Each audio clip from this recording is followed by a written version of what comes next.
தமிழகத்தில் சுமார் 20,000 கோடி மதிப்பில் பல்வேறு திட்டங்களை பிரதமர் மோடி தொடங்கி வைத்தார். சுமார் 1,112 கோடி ரூபாய் மதிப்பில் திருச்சி விமான நிலைய புதிய முனையத்தை பிரதமர் மோடி தொடங்கி வைத்தார்.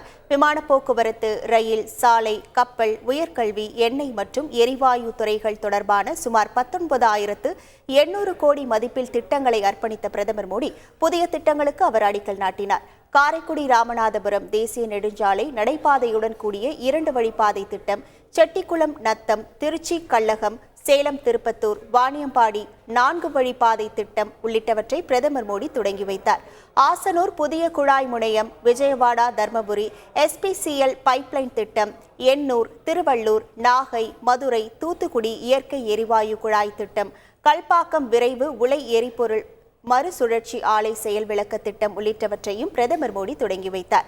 திருச்சி மானாமதுரை விருதுநகர் தென்காசி ரயில் பாதை மின்மயமாக்கல் திட்டம், செங்கோட்டை தென்காசி நெல்லை திருச்செந்தூர் ரயில் பாதை மின்மயமாக்கல் திட்டம் உள்ளிட்டவற்றை நாட்டுக்கு அர்ப்பணித்தார். முகையூர் மரக்காணம் சாலையை 4 வழியாக்கும் பணி, கிருஷ்ணகிரி முதல் கோவை வரை எரிவாயு குழாய் திட்டம் உள்ளிட்டவற்றுக்கும் பிரதமர் மோடி அடிக்கல் நாட்டினார். திருச்சி சர்வதேச விமான நிலையத்தில் 1,112 கோடி மதிப்பில் கட்டப்பட்டுள்ள புதிய முனையத்தை பிரதமர் மோடி திறந்து வைத்தார். திருச்சி பன்னாட்டு விமான நிலையம் வந்தடைந்த பிரதமர் மோடிக்கு உற்சாக வரவேற்பு அளிக்கப்பட்டது. முதலமைச்சர் ஸ்டாலின் பொன்னாடை அணிவித்து பிரதமர் மோடியை கௌரவித்தார். பின்னர் 1,112 கோடி மதிப்பில் கட்டப்பட்டுள்ள திருச்சி சர்வதேச விமான நிலையத்தின் புதிய முனையத்தை பிரதமர் மோடி தொடங்கி வைத்தார். 75,000 சதுர மீட்டர் பரப்பளவில் புதிய விமான முனையம் அமைக்கப்பட்டுள்ளது.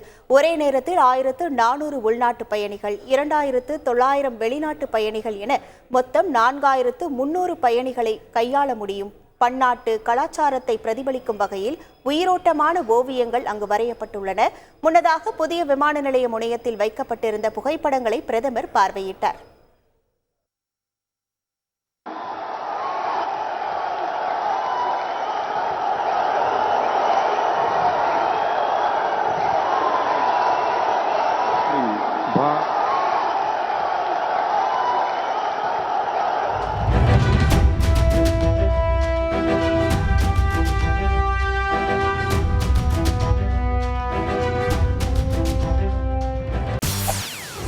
செய்திகளை உடனுக்குடன் தெரிந்து கொள்ள உடனே சப்ஸ்கிரைப் பண்ணுங்க.